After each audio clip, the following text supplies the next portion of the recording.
Hey everyone, today I'll be doing ServMon from HackTheBox.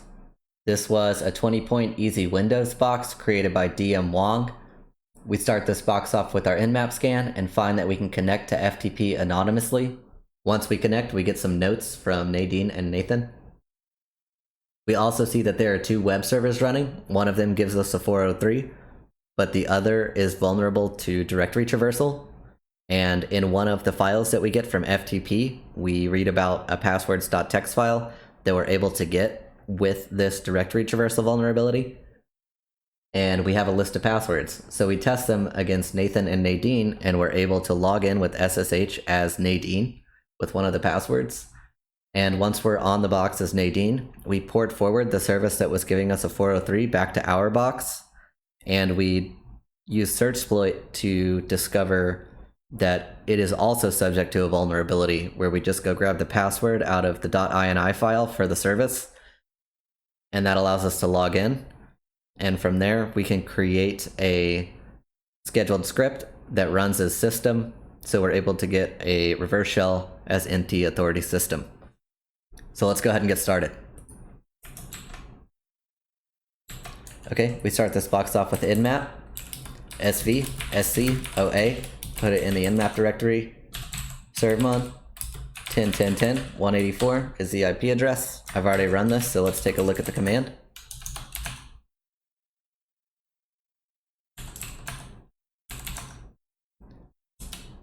Okay, we have a lot of output here, so I'm gonna go ahead and start notes.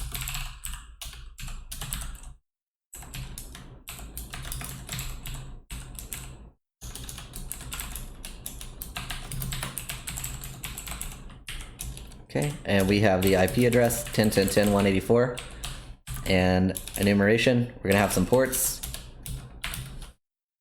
Let's check it out. Okay, so we have port 21 FTP, and it says anonymous FTP is allowed. So we have 21 anonymous FTP allowed. We have 22 open, which is SSH for Windows. It's not very common that this is open on Windows.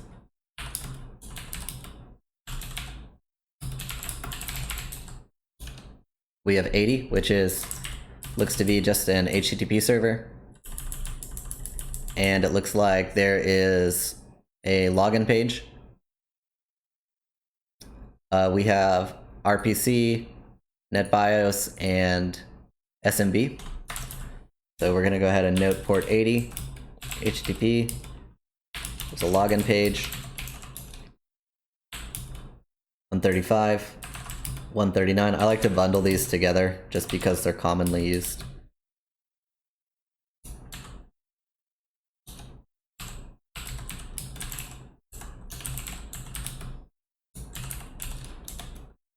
Okay, then we have 5666, which I have no idea. Same with 6699, I have no idea. We have 8443, which looks to be HTTPS.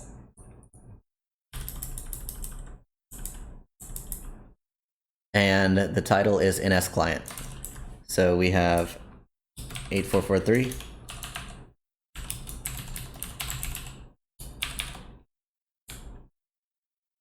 HTTPS.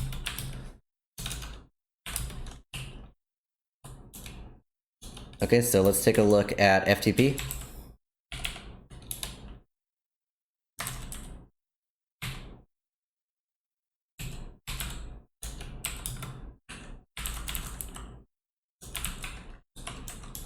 And we're gonna log in anonymous. Password doesn't matter. And we'll see what's in here. Okay, so we have a users folder. We have Nadine and Nathan. Let's check out Nadine. We have a confidential.txt, so let's get that.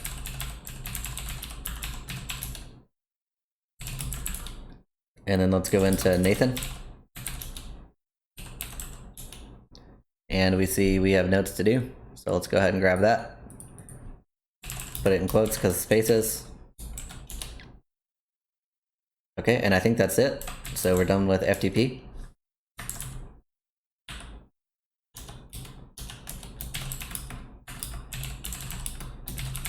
We got two files, confidential.txt, notes-to-do.txt. Let's look at confidential, because that sounds important. It says, Nathan, I left your passwords.txt file on your desktop. Please remove this once you have edited it yourself and place it back into the secure folder. Regards, Nadine. So it looks like we have a passwords file on the user's, probably Nathan, desktop. Okay. And what does the other file say? Which was notes to do. It looks like it's a to-do list where change the password for NVMS is done. Lockdown nsclient access or nsclient access is done. Upload the passwords is not done. Remove public access to NVMS, which is not done. And place the secret files in SharePoint, which is also not done. So nothing too important there, except that we have public access to NVMS, which might be interesting to note. Okay, so we can move on to port 80, which is HTTP.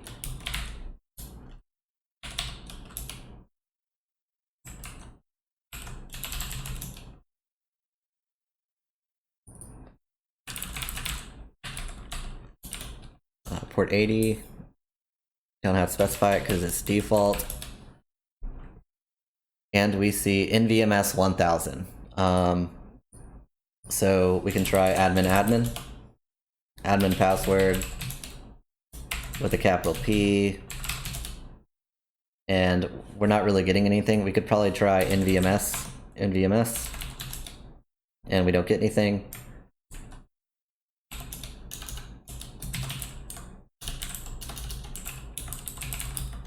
Can't log in with defaults.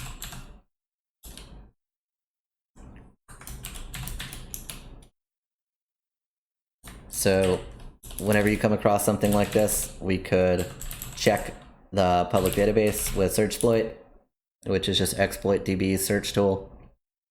So we'll searchsploit NVMS, and we see NVMS 1000 is a directory traversal, possibly.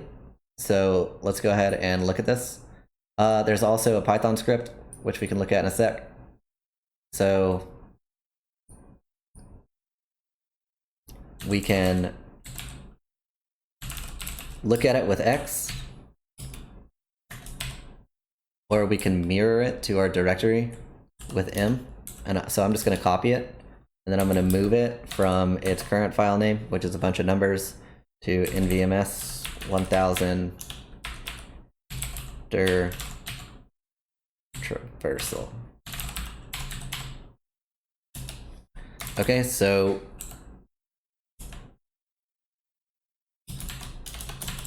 we might have a directory traversal vulnerability. So let's check that out. What does it say?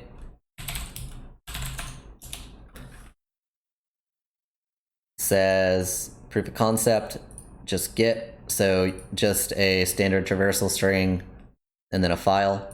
I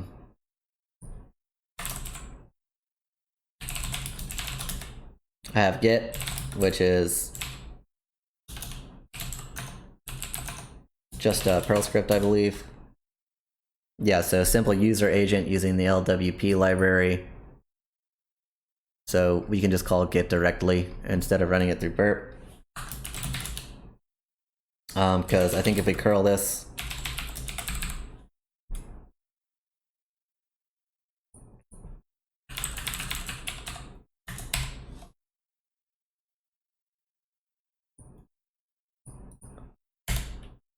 yeah, it's not going to give us anything. If we wget it, we get a 404. If we use get, we actually get the file. So let's take a look at the Python script to see what it's doing. So we have a successful traversal vulnerability. So we can use that. to get some cool files. So we're gonna look at it with X. So it imports this, requests OS time. Looks like you passed it a URL and a file name. Sets the traversal string. The second argument is set to the file name. So this one. So you specify a file. It looks like the URL is built with the first argument. So this, then the traversal string, which is this, and then the file name, which is this. So you put this, then this, kind of like we did just right here. And then it's using requests.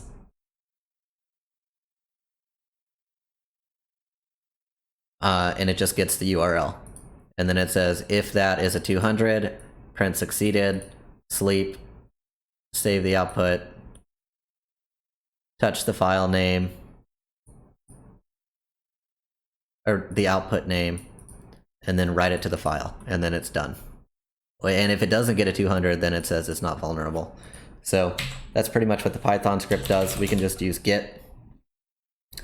And in our notes, I believe, hold on, let's put that we have a successful traversal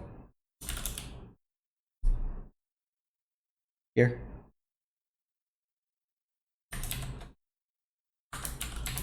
We have an important file that we want to get, which is a passwords file on C user Nathan's desktop. So let's see if we can get that. This would just be C Nathan.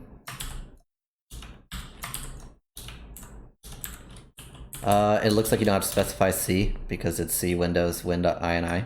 So users Nathan desktop, and it was passwords.txt. Cool, and we get a bunch of passwords, so we're gonna put that into passwords.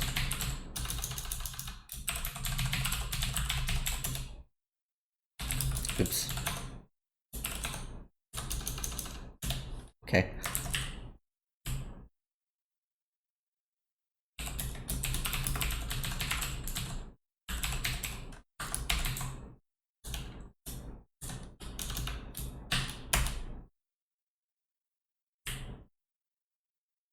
So now that we have a bunch of passwords, we can test each port. So we could test with FTP, but we already probably got everything out of there. So next we test with SSH, and then we could test with SMB. And so we could test with SMB exec. And I don't want to put each one of these manually because it's going to take a while for each user. So I'm just going to write a quick script, which I'll exit my notes so that we can actually see it a little bit better. And we'll call this SSH. I don't want to call it brute force, but we'll call it sshbrute.py. And this is going to be a shell script, or bash script rather. Takes in a list. Runs sshpass against it, testing each user against a password. So what sshpass does, well, here, that's SSH, is it allows you to specify a password, whereas SSH does not. So this is like a giant security hole, and I wouldn't really recommend that you use it in any production environment for anything. Or even your own credentials, because I don't know how safe this is. Please note the section titled security considerations, so this probably is not very secure. But for our purposes, it'll allow us to test all these passwords. So what we're going to do is we're going to say for I in cat passwords.txt do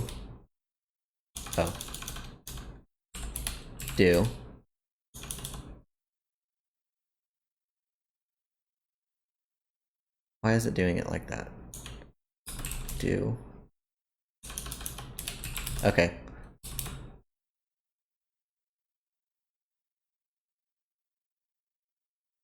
Oh, I see.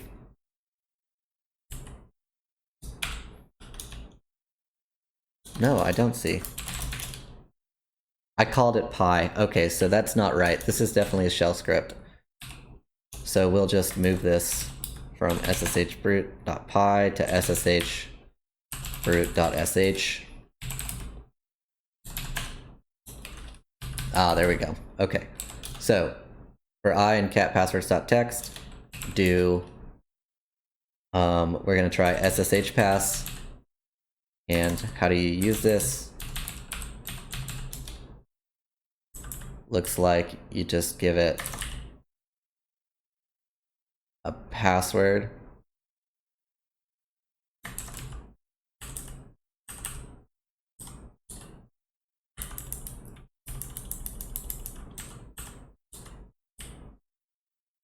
Well, I was hoping for some examples.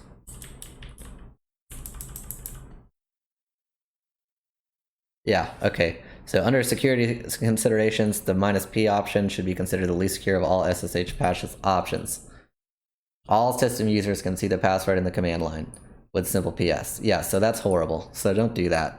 I'm the only one on the machine, though, so it's probably fine. So sshpass. I'm still really not sure.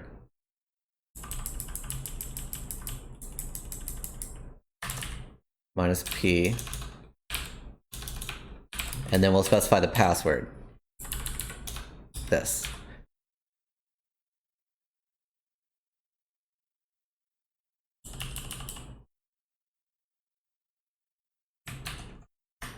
I'm Googling it. Because it doesn't specify if you just... I think you might need to tack on SSH after that, or some type of username. Why is this taking forever? Okay.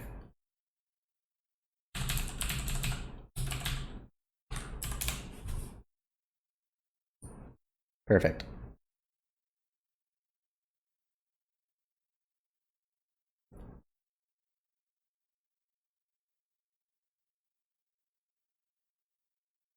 Okay.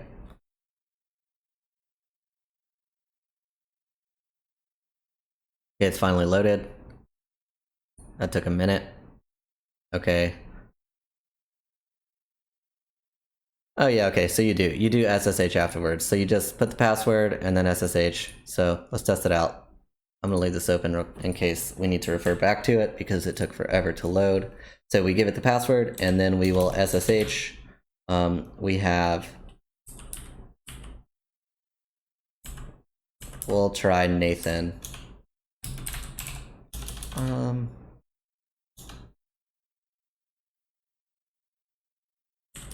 Testing a user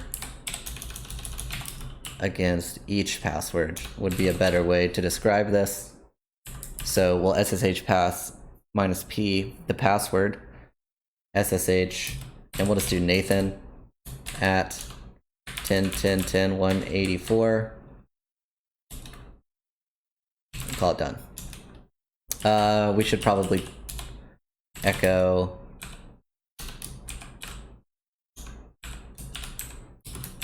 testing password, like that. Okay, so at least we know what password we're on. So we can just run it. Permission denied, permission denied, permission denied, but it's going through each of them, and we get nothing. So let's go back in, change it to Nadine, and we'll test with Nadine.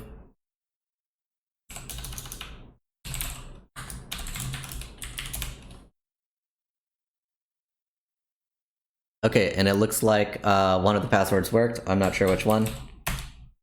Okay, now it's gonna test them still. Okay. I think I can just go back up. Okay, so it was like big butts at work. So let's go ahead and look at our notes.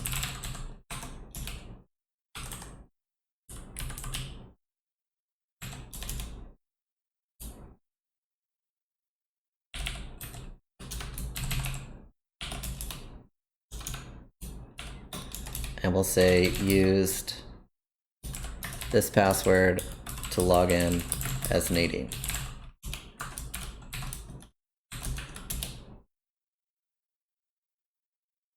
Okay, so we can just run that again.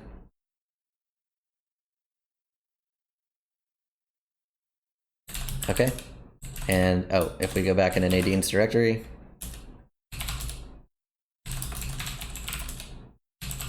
we see user.txt, so we'll just copy that with SCP. So we can just SCP, now that we know the password, we can just SCP Nadine at 10.10.10.184 and say C users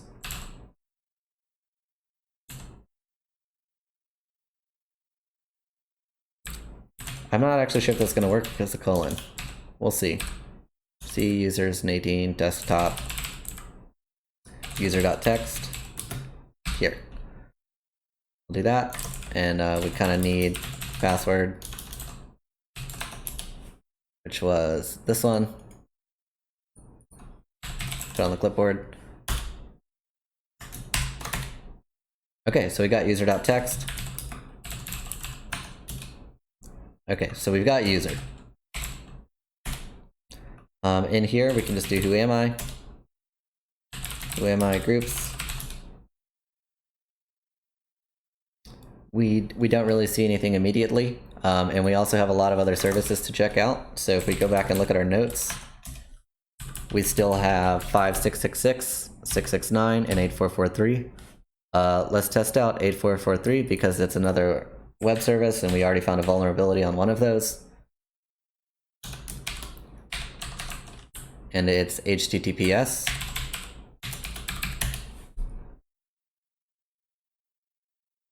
Okay, so we get this page, which does not look too pretty.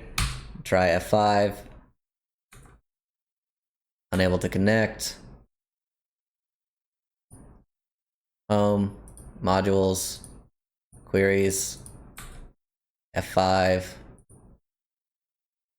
queries, log, console, changes. What is nsclient? That'll take a second to load.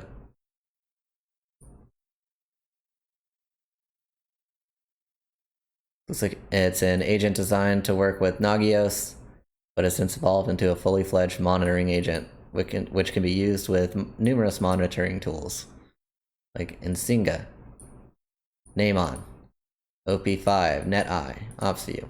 Okay, so it's a monitoring service. What is this? Why does this look so terrible?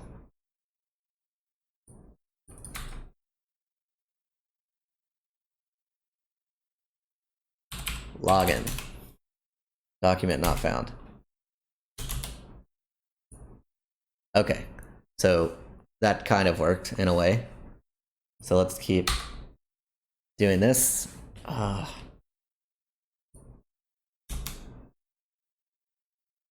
right. Okay, so now we get a login page. So let's try password. And we get a 403. So we are not allowed to log in probably from our current IP address. Luckily, we have Nadine's password. So we can just SSH. Well, let me grab that. Password, or is it on my clipboard still? It's on my clipboard still. So we can just SSH. Let me close these notes. Well, actually, hold on. Let me add to my notes and say HTTPS getting 403 when trying to log in, going to test port forwarding. Okay, so the way we can port forward is we can port forward locally Nadine at 10.10.10.184. And the way we want to do this is we want to port forward 8443 to our host, port 8443. And what this is going to do is it's going to allow us to send requests to our host at 8443, and then it's going to send it to the web server. So from the web server's point of view, it'll look like it's coming from 127.0.0.1, and that may help evade the 403 error that we're getting. So we try this. Password. Logged in, so now we're port forwarding. So instead of 10.10.10.184, we can go to 127.0.0.1, 8443. And it connects. We don't get a login page, but it connects. There's a login page. Okay, so because this is not loading very well, I'm gonna try each one of these passwords manually, because it's possible that one of these allows us in. So try it. Invalid. Next one.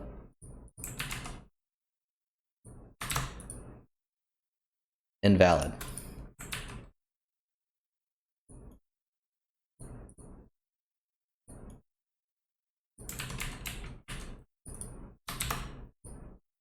Invalid.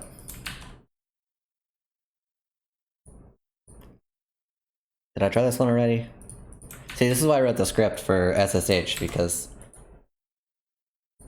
the passwords are different, but I can't remember which one I did last. I think when I first did this box, I did it manually, and it took me a few tries to remember whether or not I had already tried one. Okay, we don't want to copy the space. So try this one. Nothing. Still 403. And we'll try this one.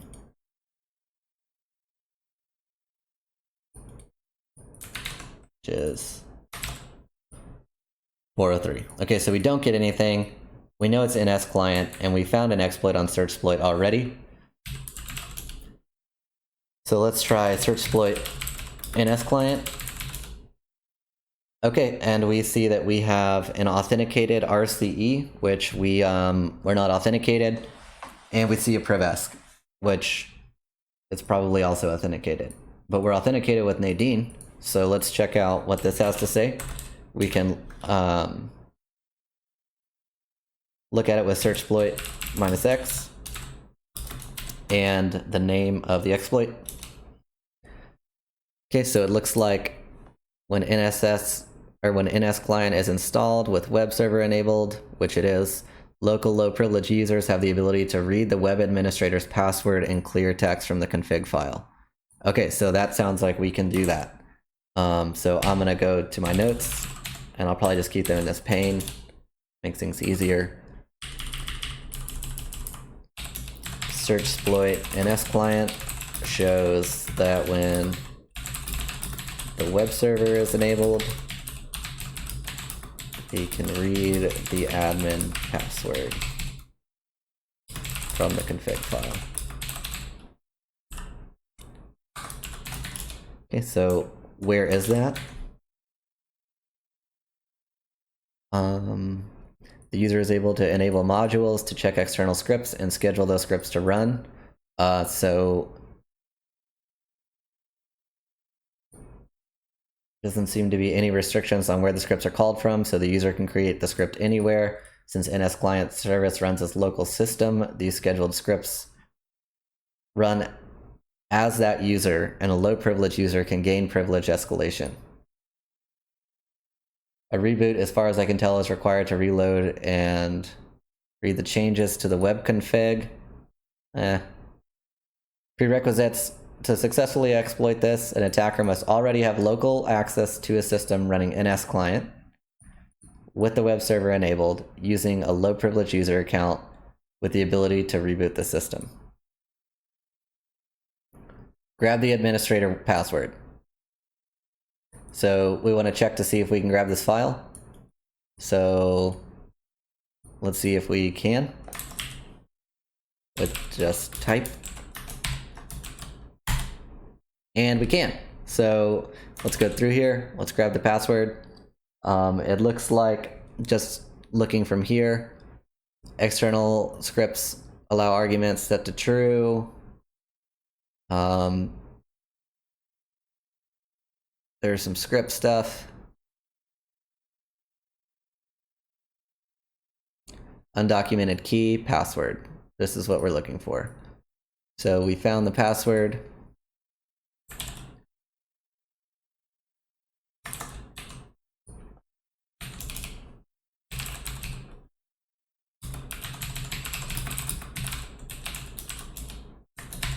Which the config file was at C program files nsclient. Was it ++?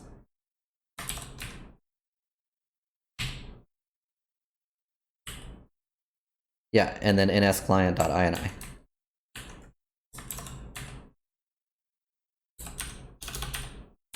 Client.ini. Okay, so now we have the password. So let's log in.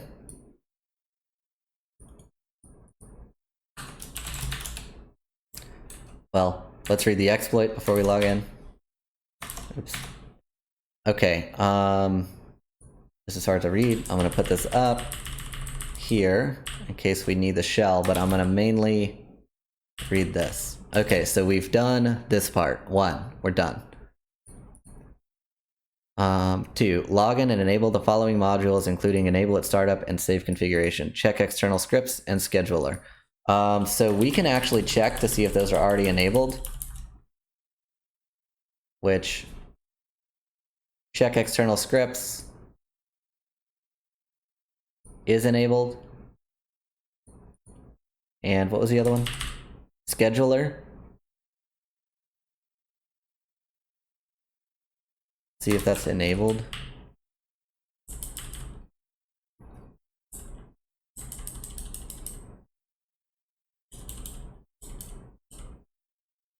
Oh, check external scripts is enabled here. And scheduler is enabled. So we're good. So those are both enabled. So we've done that. Oh, my connection got closed. I think we need that because we need that port forward.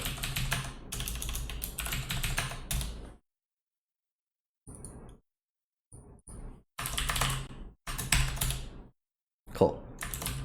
Okay. So what's step 3? Download netcat and evil.bat to see temp from attacking machine. Okay, so we need to scp user share, I think it's Windows binaries? Netcat? Okay. To nadine at 10.10.10.184, and we need to put that in C temp. Which I'm not sure if that directory already exists, so we'll go back to C, make a directory called temp. Okay, it already exists, so that's good. We can just copy this over. And it's copied over. Okay, and then it says, and evil.bat to C temp. So what is evil.bat? Oh, this at echo off.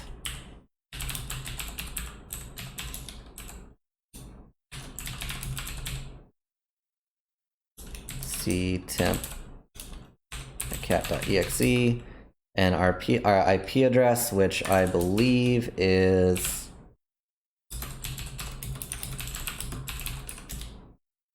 10.10.10.14.38.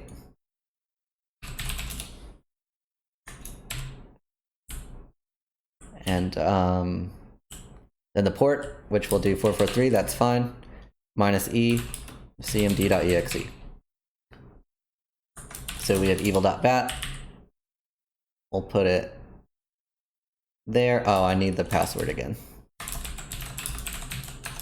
Okay, copy the password. Get out of there. Put in the password. Oh, copy netcat again. I meant to copy evil.bat.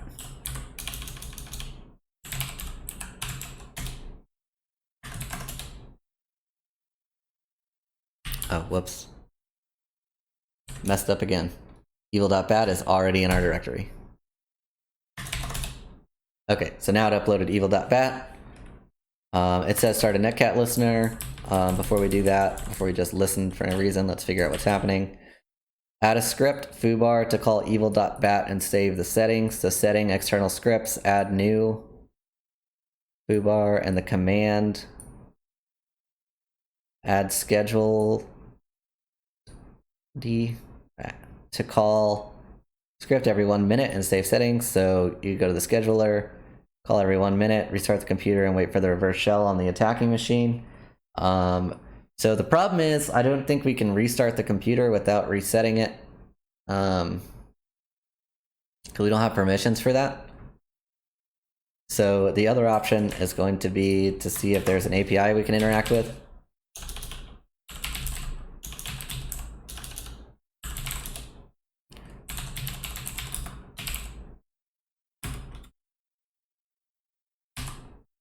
And we're already looking at the public exploit, so let's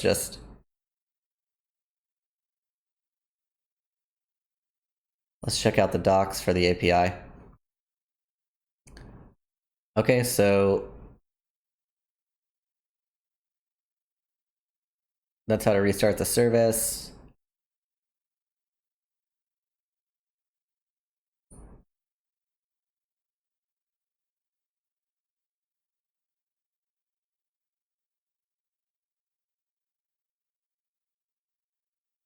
I'm looking for how to create commands and schedules. We may not need to schedule it if we can just call the command.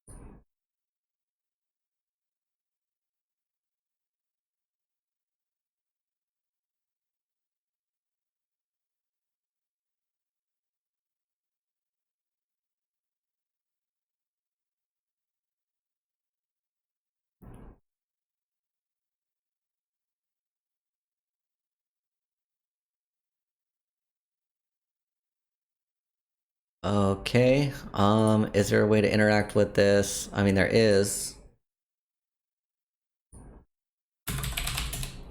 Interact with curl? Ah. I was just here. Did I miss it?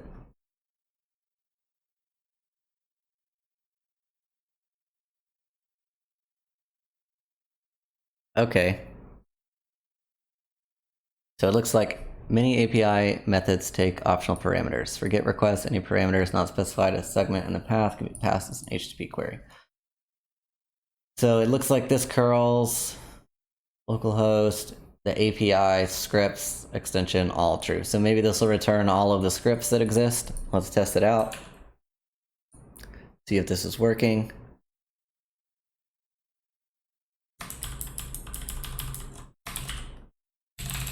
Okay. I'll just do it on a clean thing. So we'll curl. We're gonna need the password.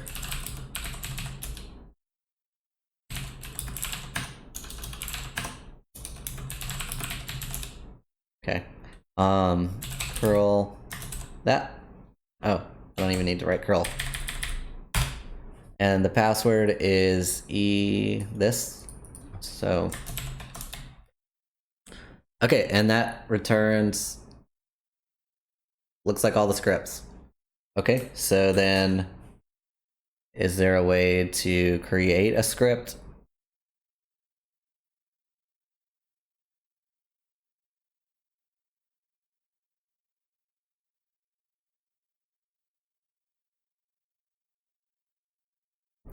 I see them running put here.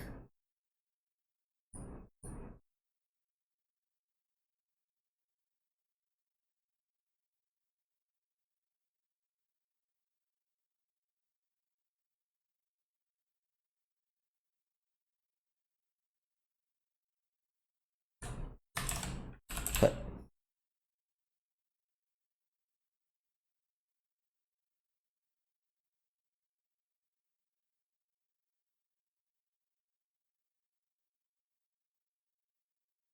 can we just upload a script under scripts? So can we just, what I mean is curl, oh, whoops, put localhost, instead of modules, put scripts, and we'll give it data.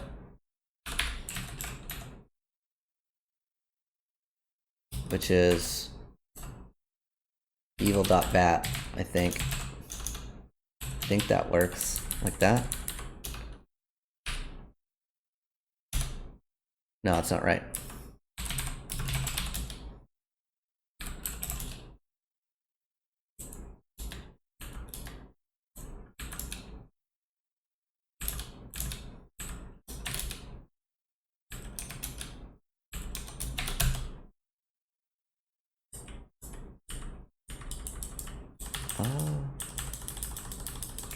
How do you put with data? I think it's just data. I think it's like this.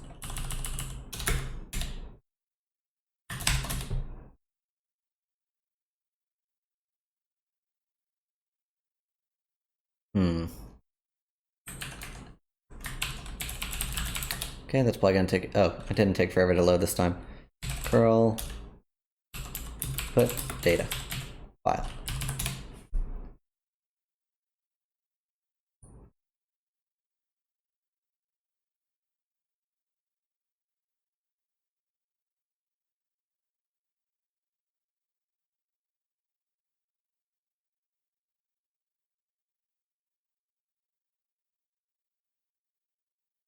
Huh.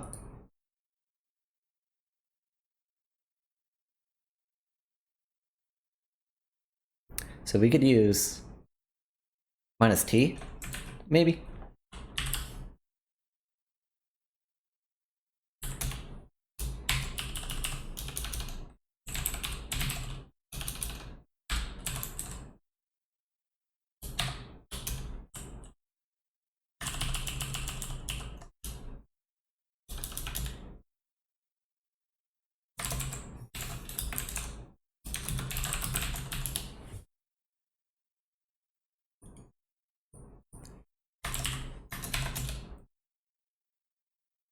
No.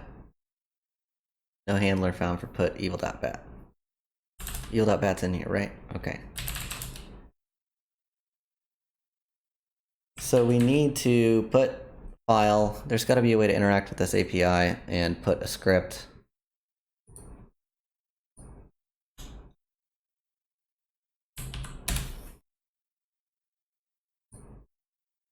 Ah, the scripts API. So get scripts, we've done that. Weren't we here earlier?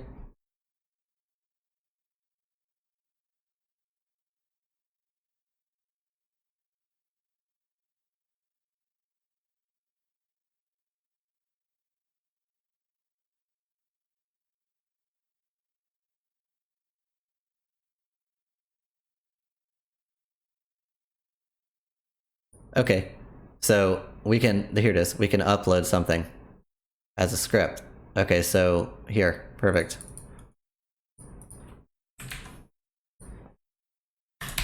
Curl SKU admin xput scripts, and we'll just call this evil.bat, data binary, evil.bat.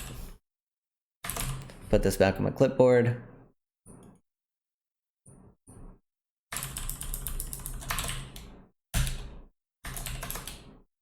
Okay, so it adds a script. Okay, so then how would we...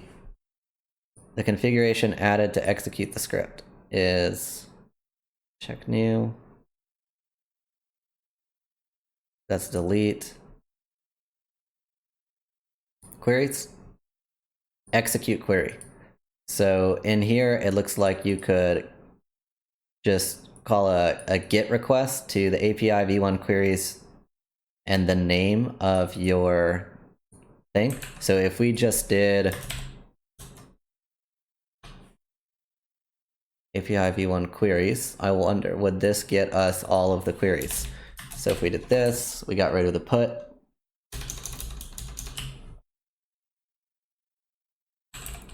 Queries. Put this back on our clipboard. Put in the password. Cool. So it gets all of our queries. And look, this is a query URL for evil. So I think we can just... Do we have to call command? Commands /execute. Queries. So the name, command /execute. So if we set up our netcat listener on 443, we can call it with curl SKU admin localhost 8443 API v1 queries evil. Was it command? Oh, the name, which is evil, commands, or command. Commands /execute. Okay, so this should execute our script. Oh, we need the password. Please be on my clipboard. It's... Wait. You're not allowed. Did I enter the wrong password? Oh, yeah, okay. So I have the wrong password. Let's get the password one more time.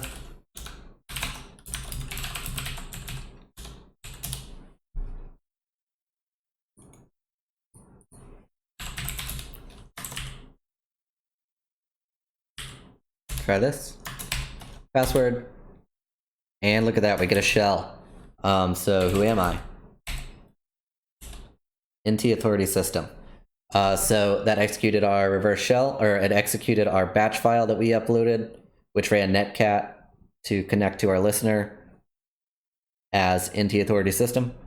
So we can go to C users administrator.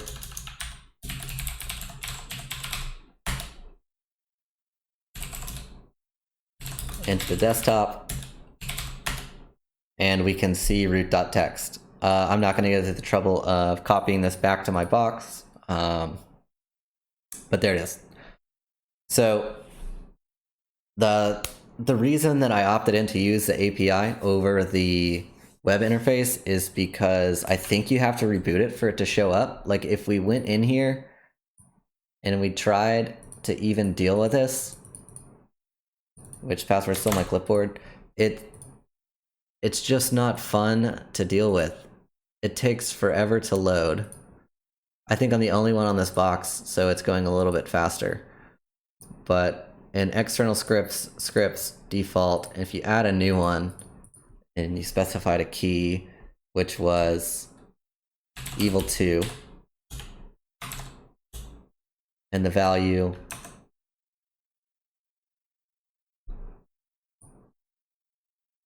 do we have any scripts? Oh, external scripts. Yeah, external scripts. Changed.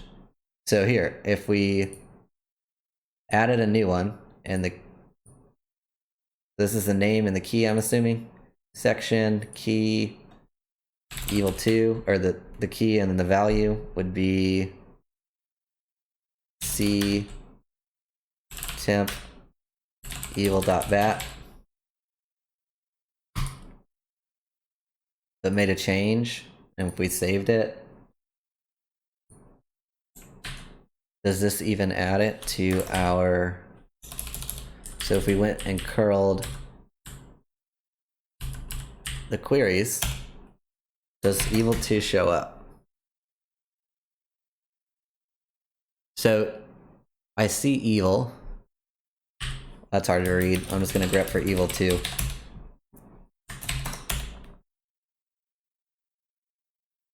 So it doesn't even show up there. So that doesn't create it. Did I already hit add? Yeah, I already hit add. So if we go to changed, it's here.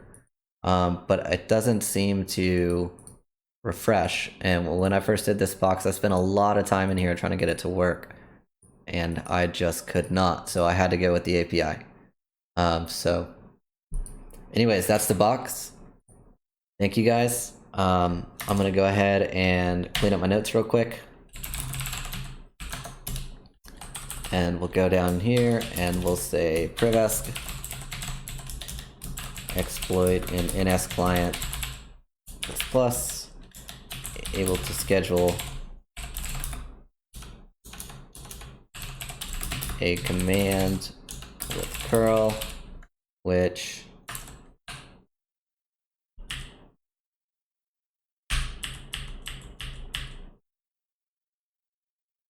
I'm going to copy this.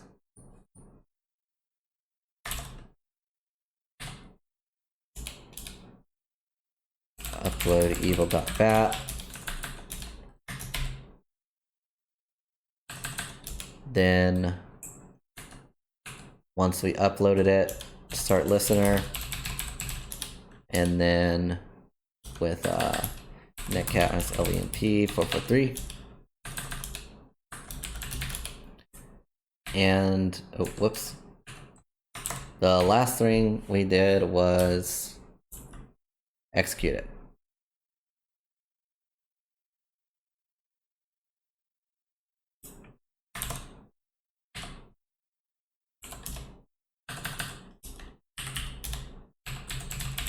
Execute script command.